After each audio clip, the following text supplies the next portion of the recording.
Fresh off of reporting another strong quarter of growth, Procter & Gamble CEO David Taylor is very optimistic about the state of the global consumer.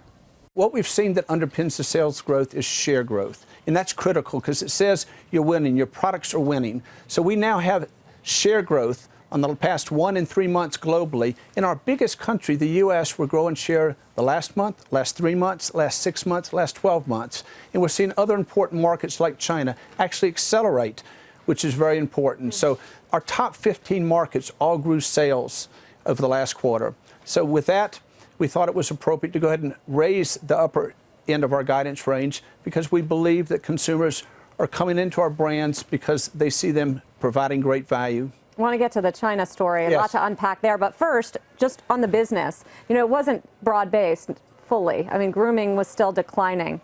What did you see in that business? Well, grooming still remains a challenging category for us, but we're bringing innovation. In fact, one of our biggest innovations is hitting the market right now. And we believe with both innovation and improved communication, and there's been some communication recently that we think is very much connecting with consumers, that we will be able to both grow the category. Oh, yes, be the best. And certainly that was so controversial. That started a conversation. What we want to do is we want to connect with consumers, and there are some things that we do need to talk about.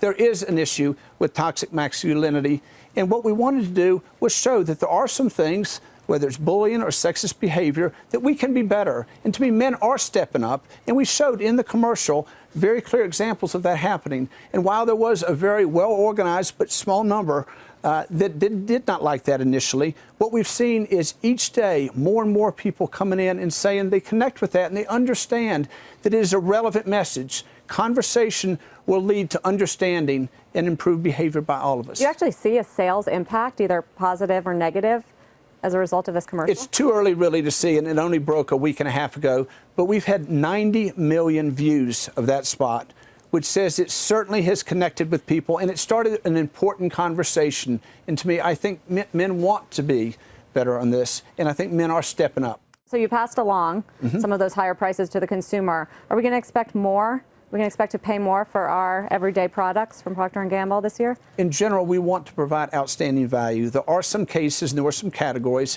and certainly some of the paper categories and others, that were impacted by input cost. When input costs go up so much that we need to pass along price, we try to do that in a very responsible way. We want to provide great value to consumers.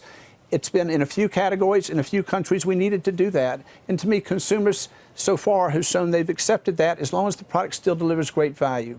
It's typically associated with innovation when we can, so that we give the consumer an even better experience. And a reason to pay a higher price. Absolutely. Yeah. Any impact on the consumer psyche and behavior from the government shutdown, which is now in record territory? Certainly, if it were to sustain itself, it'd be a very high concern. It is a concern for all of us. We want our government operating.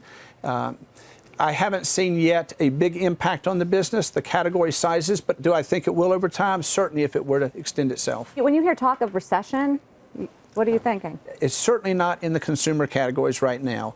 Am I concerned if some of these things don't get resolved? Yes.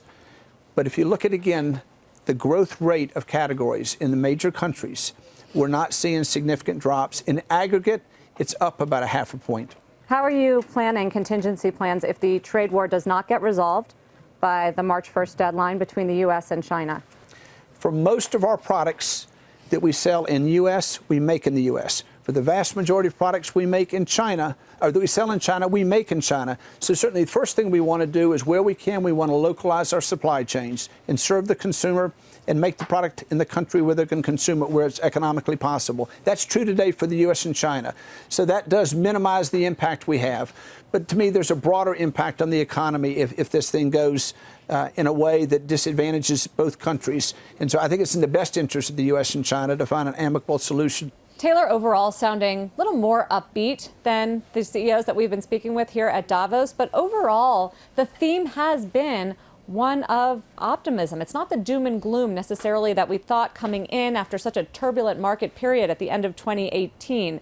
It's this idea that the economy globally can grow pretty strongly as soon as we get over some of these big policy humps like Brexit, the U.S. shutdown, and of course the trade fight with China.